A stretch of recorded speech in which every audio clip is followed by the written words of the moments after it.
नमस्कार, India voice देख रहे हैं आप। आपके साथ मैं हूं स्वीटी दीक्षित। बुलेटिन की शुरुआत करेंगे अहम जानकारी के साथ। बता दें कि 17 और 18 जुलाई को विपक्षी दलों की बड़ी बैठक होने जा रही है। विपक्षी दलों के लिए रात्रि भोज का आयोजन किया गया है। रात्रि भोज के बाद 18 जुलाई को होगी ये बड़ी बैठक, जिसमें कांग्रेस, समाजवादी पार्टी, रालोद, आम आदमी पार्टी, जेडीयू के नेता शामिल होंगे और अखिलेश यादव, जयंत चौधरी भी बैठक में शिरकत करने के लिए जाएंगे। बता दें 26 विपक्षी पार्टियां आज बैठक में मौजूद रहेगी और 23 जून को पटना में ये विपक्षी पार्टी की बैठक होनी थी, लेकिन टाल दी गई थी और अब 17 और 18 जुलाई का दिन दिया गया है। बेंगलुरु की सड़कों पर विपक्षी नेताओं के पोस्टर भी देखे जा रहे हैं। तो बता दें कि काफी अहम ये मुलाकात मानी जा रही है विपक्षी दलों की और 17-18 जुलाई को विपक्षी दलों की बड़ी बैठक होने जा रही है बेंगलुरु में और दलों के लिए रात्रि भोज का भी आयोजन किया गया है। तो विपक्षी दलों के लिए रात्रि भोज का आयोजन किया गया है और इसमें बता दें कि कांग्रेस, जेडीयू, आम आदमी पार्टी समेत कई ऐसे विपक्षी दल हैं जिसके बड़े नेता पहुंचेंगे और इस बैठक में सोनिया गांधी भी शिरकत करेंगे। तो कांग्रेस, सपा, रालोद, आप, जेडीयू के नेता इस बैठक में शामिल होने के लिए जाएंगे। बता दें अखिलेश यादव, जयंत चौधरी भी इस बैठक में शिरकत करेंगे। पोस्टर भी लगा दिए गए हैं जिसकी तस्वीरें आपके साथ साझा कर रहे हैं नीतीश कुमार, इसमें आपको साफ तौर पर दिख रहे हैं और तमाम विपक्षी पार्टियों के बड़े बड़े नेता आपको इस पोस्टर में नजर आ रहे हैं। लालू यादव की बात की जाए, अरविंद केजरीवाल की बात की जाए या सोनिया गांधी की बात की जाए, हर कोई आपको इन पोस्टर में नजर आ रहा है। तो 17 और 18 जुलाई को बड़ी बैठक होने जा रही है। बता दें कि ये बैठक इससे पहले पटना में होनी थी, जो कि टाल दी गई थी और अब ये बड़ी बैठक होने जा रही है, जो कि काफी अहम मानी जा रही है। इससे पहले पटना में 23 जून को एक बैठक हुई थी। उस बैठक में भी तमाम विपक्षी पार्टी पहुंची थी और विपक्षी दलों के लिए रात्रि भोज का भी इस बैठक में आयोजन किया गया है। तो रात्रि भोज के बाद 18 जुलाई को ये बैठक होने जा रही है।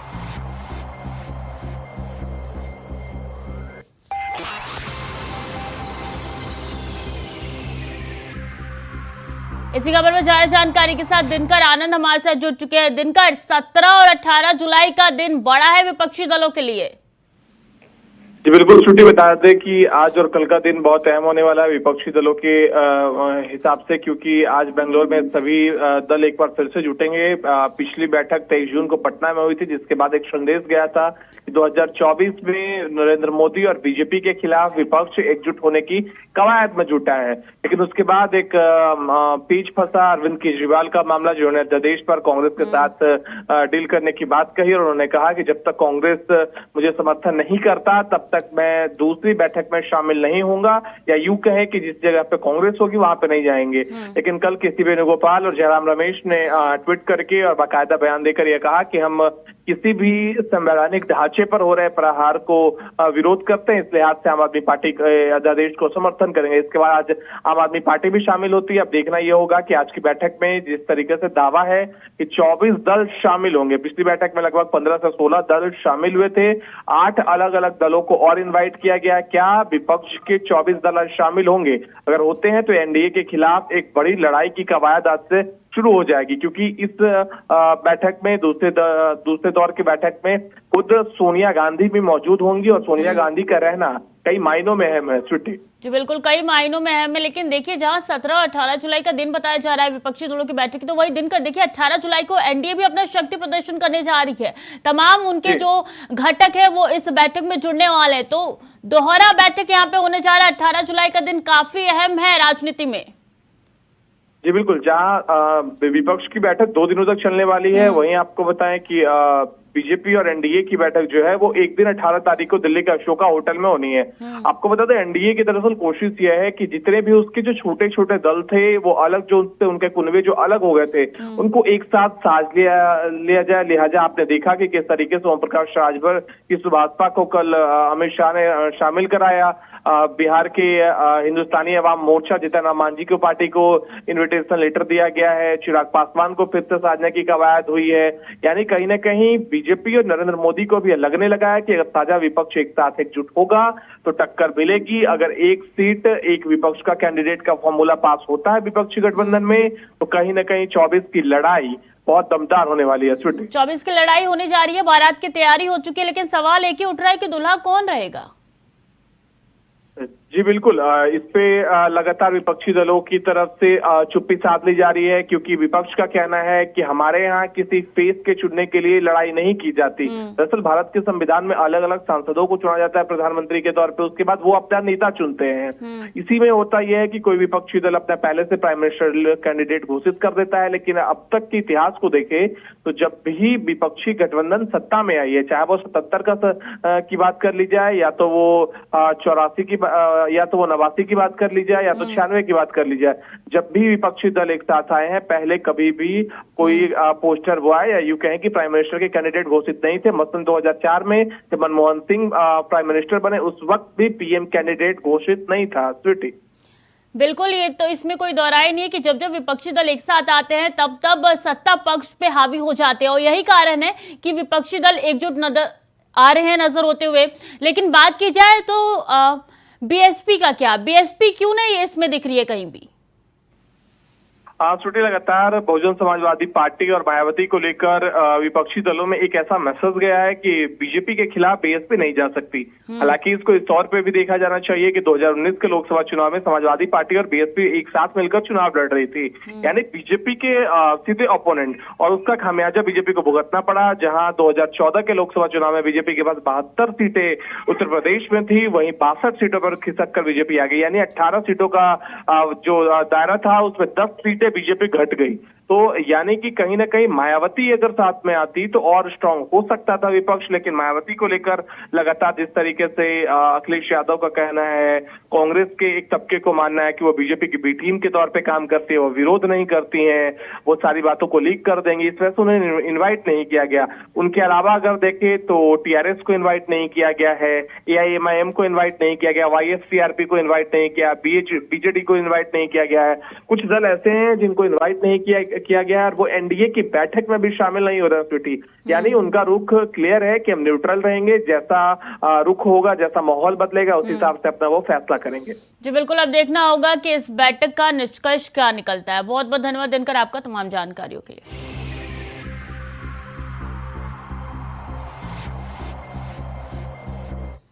खबरों में आगे बढ़ेंगे। गृह मंत्री अमित शाह की अध्यक्षता में होगी वर्चुअल मीटिंग में मुख्यमंत्री योगी आदित्यनाथ शामिल होंगे। राष्ट्रीय सुरक्षा और मानव तस्करी पर गृह मंत्री संग करेंगे चर्चा। रोकथाम को लेकर उठाए गए कदमों की देंगे जानकारी। सुबह 11 बजे शुरू होगी वर्चुअल मीटिंग।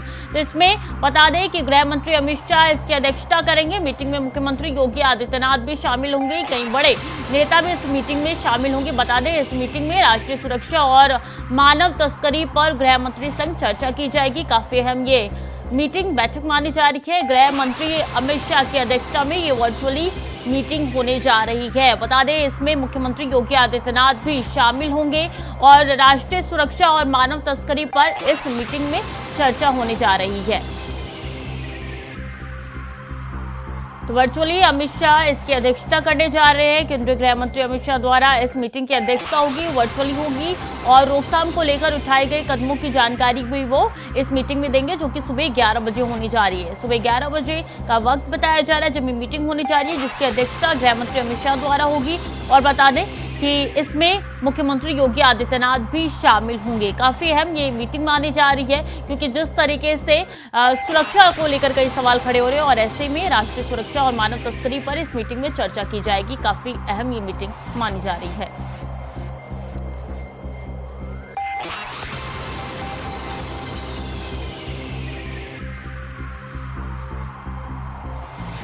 तो राष्ट्रीय सुरक्षा और मानव तस्करी पर इस मीटिंग में चर्चा की जाएगी। सुबह 11 बजे मीटिंग होने जा रही है। और केंद्रीय मंत्री नितिन गडकरी आ जाएंगे लखनऊ। राष्ट्रीय राजमार्ग परियोजनाओं का करेंगे लोकार्पण। बता दें रक्षा मंत्री राजनाथ सिंह कार्यक्रम में होंगे शामिल। महर्षि वीवी में कई परियोजनाओं का करेंगे लोकार्पण। सीएम योगी आदित्यनाथ भी कार्यक्रम में होंगे शामिल। 475 करोड़ रुपए की 164 विकास परियोजनाओं का होगा इसमें लोकार्पण। 3,300 करोड़ रुपए से अधिक की है 2 राष्ट्रीय राजमार्ग परियोजनाएं। और ऐसे में शाम 4 बजे IIM रोड लोकार्पण शिलान्यास कार्यक्रम में भी शिरकत उनके द्वारा किया जाएगा। IIM तिराहे से सीतापुर रोड पर बनकर तैयार होगा ओवर ब्रिज। तो रक्षा मंत्री राजनाथ सिंह कई कार्यक्रम में शामिल होंगे। बता दें कि महर्षि वीवी में कई परियोजनाओं का उनके द्वारा लोकार्पण किया जाएगा। काफी महत्वपूर्ण ये लोकार्पण माना जा रहा है। सीएम योगी आदित्यनाथ भी कार्यक्रम में इस दौरान उनके साथ शिरकत करेंगे। बता दें, राष्ट्रीय राजमार्ग परियोजनाओं का लोकार्पण होगा और इसमें 475 करोड़ रुपए की 164 विकास परियोजनाओं का होगा लोकार्पण। 3,300 करोड़ रुपए से अधिक की 2 राष्ट्रीय राजमार्ग परियोजनाएं भी इसमें मिलेंगी और शाम 4 बजे IIM रोड लोकार्पण शिलान्यास में कार्यक्रम होने जा रहा है, जिसमें भी शिरकत करेंगे नितिन गडकरी। IIM तिराहे से सीतापुर रोड पर बनकर तैयार होगा ओवरब्रिज और इस पूरे कार्यक्रम में दोनों डिप्टी सीएम भी मौजूद रहेंगे। बता दें, नवनिर्मित ओवरब्रिज को जनता को समर्पित करेंगे नितिन गडकरी। तो ये दारा सिंह चौहान आज ज्वाइन कर सकते हैं बीजेपी ज्वाइन कर सकते हैं, इसकी चर्चाएं लगातार तेज होती जा रही है। गृह मंत्री अमित शाह से मिले थे दारा सिंह चौहान ने विधायकी से इस्तीफा दिया था। सपा से विधायक थे दारा सिंह चौहान, जिन्होंने बीते दिन इस्तीफा दे दिया था और ऐसे में कयास ये लगाए जा रहे हैं कि बीजेपी ज्वाइन कर सकते हैं, क्योंकि गृह मंत्री अमित शाह से भी मिले हैं दारा सिंह।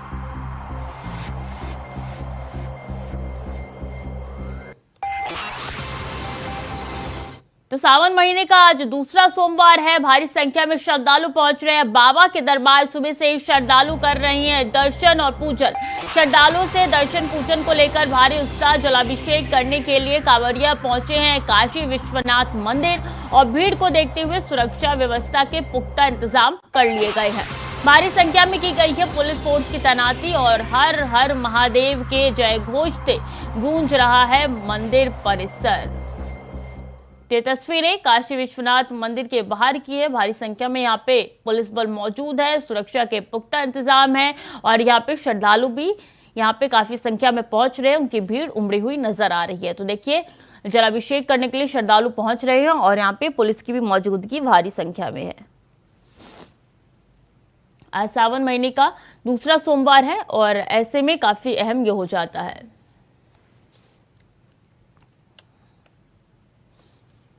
ओपी राजभर एनडीए में शामिल हो गए हैं। अब ओपी राजभर 2024 का चुनाव एनडीए के साथ लड़ेंगे। 18 जुलाई को दिल्ली में एनडीए की बैठक होने जा रही है, जिसमें 30 दलों के आने की संभावनाएं बनती दिखाई दे रही है। ऐसे में राजभर के एनडीए में जाने से यूपी सियासत में क्या फर्क आएगा, ये रिपोर्ट देखिए।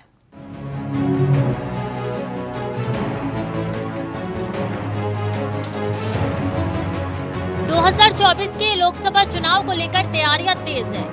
रैली और प्रचार के माध्यम से जनता को साधने की कोशिश जारी है।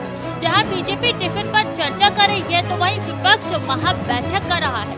वहीं इन सब के बीच भाजपा की सेंधमारी भी लगातार जारी है। पहले चिराग और मांझी, तो वहीं सुभाषपा के राजभर भी बीजेपी में हो गए अब शामिल, जिसकी पुष्टि खुद गृह मंत्री अमित शाह ने ट्वीट करके की है। ओम प्रकाश राजभर से दिल्ली में भेंट हुई और उन्होंने प्रधानमंत्री नरेंद्र मोदी के नेतृत्व वाले एनडीए गठबंधन में आने का निर्णय लिया। मैं उनका एनडीए परिवार में स्वागत करता हूं। राजभर जी के आने से उत्तर प्रदेश में एनडीए को मजबूती मिलेगी और मोदी जी के नेतृत्व में एनडीए द्वारा गरीबों और वंचितों के कल्याण हेतु किए जा रहे प्रयासों को और बल मिलेगा। भाजपा प्रमुख ओम प्रकाश राजभर ने एनडीए गठबंधन में शामिल होने पर बयान देते हुए बीजेपी का गुणगान किया। भारतीय जनता पार्टी आगामी 2024 चुनाव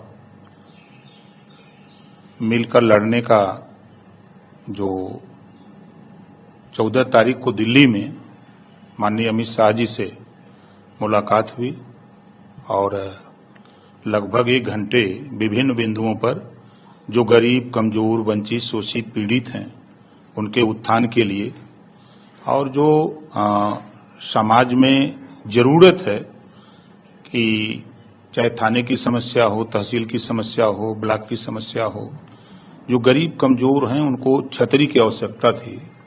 इन सब मुद्दों को लेकर के माननीय गृह मंत्री अमित शाह जी से मुलाकात हुई, बात हुई और उन्होंने सहमति जताई और दोनों दल के मिलने से पूरे प्रदेश में एक बड़ी ताकत पैदा होगी और जो लक्ष्य है देश के प्रधानमंत्री माननीय नरेंद्र मोदी जी का कि गरीबों का उत्थान, कमजोरों का उत्थान, पिछड़े दलित अल्पसंख्यक का उत्थान, जो उनकी सोच है उस सोच को आगे बढ़ाने में बड़ी मदद मिलेगी। इस बात के लिए हम देश के प्रधानमंत्री माननीय नरेंद्र मोदी जी और देश के गृह मंत्री माननीय अमित शाह जी और उत्तर प्रदेश के मुख्यमंत्री योगी आदित्यनाथ जी को धन्यवाद देता हूं कि इस लड़ाई में हम लोगों को साथ उन्होंने लिया है। इसके लिए हम तीनों लोगों के जहां लोकसभा चुनाव को लेकर ये मुलाकात अहम मानी जा रही है, तो वहीं यूपी की राजनीति के लिए भी ये सुनहरे पल से कम नहीं है, जिस पर सियासी पारा हाई है। भारतीय जनता पार्टी शासनकाल में श्रद्धेय परम आदरणीय मोदी जी के शासनकाल में देश और प्रदेश में जो सरकार चल रही है, उसी को लेकर के आदरणीय नेता ओम प्रकाश राजभर जी अमित शाह से मिलने के बाद हमारी यही वेदना रही है, स्वतंत्र भारतीय समाज पार्टी के तमाम कार्यकर्ताओं की यही वेदना रही है कि जो थाने चौकी में ब्लॉकों में उनके काम नहीं हो पा रहे हैं। जिन मुद्दों को लेकर के शोषित वंचित अति पिछड़ा दलित की हक अधिकार को उठाने के लिए स्वतंत्र भारतीय समाज पार्टी हमेशा तत्पर रही है, उन्हीं मुद्दों को लेकर के स्वतंत्र भारतीय समाज पार्टी और भारतीय जनता पार्टी में गठबंधन हुआ है। इतिहास गवाह है कि भारतीय जनता पार्टी ने सबसे बड़ा एनडीए का कुनबा चलाया है माननीय अटल जी के नेतृत्व में, और आज फिर हम अपना परिवार बढ़ाने के उसमें हैं। हम इस समय गठबंधन की राजनीति है और गठबंधन की राजनीति में एनडीए को बड़ा करना है। राजभर जी या जो भी लोग हमारे साथ आएंगे, समान विचारधारा के लोगों का सम्मान है, स्वागत है। भारतीय जनता पार्टी पूरी तरीके से 2024 के चुनाव के लिए सबका साथ, सबका विकास और सबका विश्वास के नारे के साथ कृत संकल्प है कि हम आने वाले दिनों में हिंदुस्तान को एक बहुआयामी, बहुत बेहतर नेतृत्व में और बहुत अच्छी चीज़ें देने जा रहे हैं, जो कि इन लोगों के सहयोग से, और जो लोग इस समय एक ठगबंधन बनाने की बात कर रहे हैं, उनको एक ये करारा जवाब भी होगा कि हिंदुस्तान में ठगबंधन नहीं चलेगा, गठबंधन चलेगा। आज उसी की एक जो है शुरुआत राजभर जी के रूप में हुई है। सुभाषपा अध्यक्ष ओम प्रकाश राजभर जी का न कोई चाल है, न चरित्र है, न चेहरा है। कल तक भारतीय जनता पार्टी को पानी पी पी के गाली देते थे, उत्तर प्रदेश के मुख्यमंत्री जी के लिए तरह तरह के गाने बनाते थे, विपक्ष को तरह तरह की नसीहतें देते थे। आज जाति जनगणना का सौदा कर लिया, पिछड़ों के आरक्षण का सौदा कर लिया, राजभर समाज, किसान, मजदूर, नौजवानों का सौदा करके पिता पुत्र ने मंत्री बनने के लिए भारतीय जनता पार्टी की वॉशिंग मशीन में धुल के एनडीए में शामिल हो गए। पिछड़ों के आरक्षण का सौदा करने वाले, जाति जनगणना का सौदा करने वाले पिता पुत्र को उत्तर प्रदेश का पिछड़ा वो जवाब देने का काम करे। यूपी में बीजेपी की सेंधमारी का विपक्षी एकता पर क्या असर पड़ता है, ये तो आने वाला वक्त ही बताएगा। लेकिन ये कहना गलत नहीं होगा कि इससे बीजेपी को दलित वोटों को काफी हद तक मदद मिलेगी। Bureau report, India voice.